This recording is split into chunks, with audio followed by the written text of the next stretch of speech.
દેવી લક્ષ્મીની જે પરિવાર પર કૃપા હોય ત્યાં માત્ર આર્થિક સમૃદ્ધિ જ નથી હોતી, પરંતુ ત્યાં પરમ સુખની અનુભૂતિ પણ હોય છે. કારણ કે દેવી લક્ષ્મી તો તેમના ભક્તોને અષ્ટ પ્રકારના આશીષ પ્રાપ્ત કરાવનારા છે. કહેવાય છે કે જ્યાં માતા લક્ષ્મીની કૃપા ઉતરે છે ત્યાં ક્યારેય ધનની ખોટ થતી નથી. પરંતુ માતા લક્ષ્મી માત્ર ધનના જ દાત્રી નથી, તે તો સુખ અને સંતતિના પણ દાતા છે. તે વિજયશ્રીના અને સિદ્ધિના આશીર્વાદ પણ પ્રદાન કરનારા છે. અને આ સુખ આપણને પણ પ્રાપ્ત થઈ શકે છે લક્ષ્મીજીની આરાધના કરવાથી.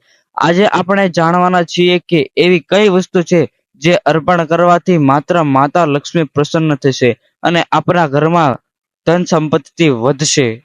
આજે આપણે માતા લક્ષ્મીને પ્રસન્ન કરવાની વિવિધ વસ્તુઓ વિશે જાણીશું કે જે તમને કરાવશે મનોવિચ્છિત ફળ પ્રાપ્તિ. કઈ વસ્તુ અર્પણ કરવાથી મા ભક્તોને ઋણ મુક્તિના આશીર્વાદ પ્રદાન કરે છે.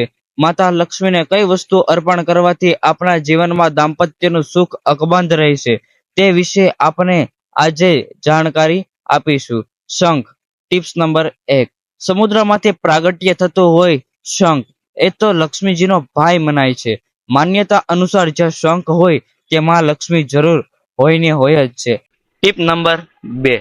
કોઈ પણ શુભ અવસર પર શંખ વગાડવું શુભ ગણવામાં આવે છે.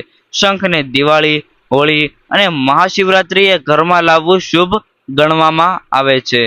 Tips number 4. નવરાત્રી, રવિ પુષ્ય, ગુરુ પુષ્ય નક્ષત્રમાં શંખની સ્થાપના શુભ ગણાય છે. Tips number 5. વૈજ્ઞાનિકોના મત મુજબ શંખના અવાજથી વાતાવરણ શુદ્ધ થાય છે. Tips number 6. શંખ ઘરમાં વગાડવાથી કીટાણુ નાશ પામે છે.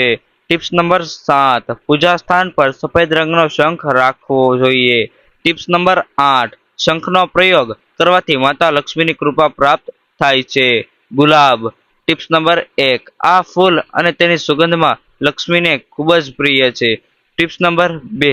દરરોજ માં લક્ષ્મીને આ ફૂલ કે તેનું અત્તર ચડાવવાથી કારોબાર સારો ચાલે છે. Tip number 3. ગુલાબની પાંખડીઓથી માં લક્ષ્મીનો અભિષેક કરવાથી દેવું દૂર થાય છે. Tips number 4. દર શુક્રવારે માં લક્ષ્મીને ગુલાબની માળા ચડાવવાથી દરિદ્રતા દૂર થાય છે. Tips number 5. ગુલાબનું ફૂલ અર્પણ કરી તમે માતા લક્ષ્મી પાસે સંપત્તિ અને વૈભવ માંગી શકો છો. સ્ફટિકની માળા કે સ્ફટિક્સ. Tip number 1. સ્ફટિક શુક્ર ગ્રહ સાથે સંબંધ રાખે છે અને તે વૈભવનું પ્રતીક છે. Tips number 2. માં લક્ષ્મીના મંત્રનો જાપ આ સ્ફટિકની માળાથી કરવો જોઈએ. Tips number 3. માં લક્ષ્મીને સ્ફટિકની માળા અર્પણ કરવી જોઈએ અને તે માળા પહેરવાથી માં લક્ષ્મીની કૃપા સદૈવ આપણી પર રહે છે. ઘીનો દીવો. Tips number 1. માં લક્ષ્મીની પૂજા વખતે ઘીનો દીવો કરવો જોઈએ. Tips number 2. આ દીવો 4 મુખી હોય તો સૌથી ઉત્તમ ફળ આપે છે. Tips number 3. દીવો સફેદ ધાતુ કે માટીનો હોય તો તેમાં જ પ્રગટાવવો જોઈએ. Tips number 4. સાંજે પૂજાની જગ્યા પર ઘીનો દીવો કરવાથી ધન ખોટા રસ્તે ખર્ચ થતું બંધ થઈ જશે. Tips number 5. શ્રી હરિને પ્રિય છે માતા લક્ષ્મી અને માતા લક્ષ્મીને પ્રિય છે શ્રી હરિ. માતા લક્ષ્મી અને શ્રીહરિ બંનેની સાથે પૂજા કરવાથી ઘરમાં સમૃદ્ધિ આવે છે. Tip number 7. કેવી રીતે કરશો માતા લક્ષ્મી અને શ્રીહરિની સાથે પૂજા? Tip number 8. ઘરના પૂજા સ્થાનમાં બંનેની પ્રતિમા એક સાથે સ્થાપિત કરો. Tips number 9. દરરોજ નિયમથી તેમની ઉપાસના કરો. Tips number 10.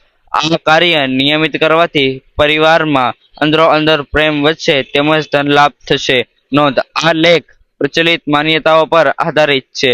તેના કોઈ વૈજ્ઞાનિક પુરાવા નથી. લોકોની જાણકારી માટે તેને અહીં રજૂ કરવામાં આવ્યો છે. તો તમને અમારો આ વિડીયો પસંદ આવ્યો હોય તો મારા વિડીયોને લાઈક કરજો, મારી આ યુટ્યુબ ચેનલને સબસ્ક્રાઇબ કરી દેજો. તો મળીએ આવા અવનવા બીજા નવા વિડીયોમાં.